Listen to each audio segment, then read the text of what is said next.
And quite often, the workers would come in, and my mother was the one that was working in the hotel, and my dad was working at Great Northern, so he wasn't home during this period, time element. And the WPA-CCC people would come in and give my mother, they used to call her Mama, you know, like I used to call my mother, and would give her a big steelhead trout that they somehow captured in the streams that they were working in the mountains.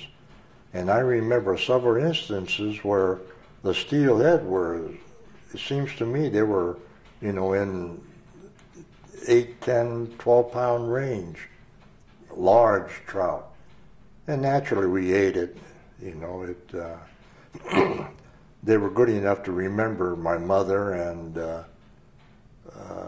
I guess we just all got along real well. Yeah, it sounds like it was kind of a good relationship between the people who stayed there and your mother. Yeah. I'm curious, did you work at the hotel as well? Oh, yeah. I was chambermaid during my high school years, well, even grade school, too, for that matter. Helped make beds and clean cuspidors, because in those days people smoked or chewed tobacco. Change sheets, of course. Cleaned the toilets. And was this after you would go to school? Would you come to the hotel and do this? Yeah, or on the both weekends? ways, before or after. Because we used to live in the hotel. You know, that's where I used to walk to high school. And I recall throwing out those that were a little inebriated. You know, I had to quiet them down. If they didn't quiet down, I threw them out.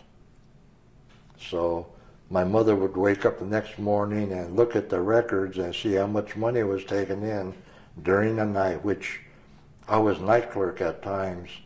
And she would ask, what happened to this gentleman? He says, oh, I threw him out because he was drunk. And Mama would say, he was probably our best customer. He always came in from the woods, stayed at the hotel, never caused any problems. But anyway, they fired me after that. I think they got a night clerk.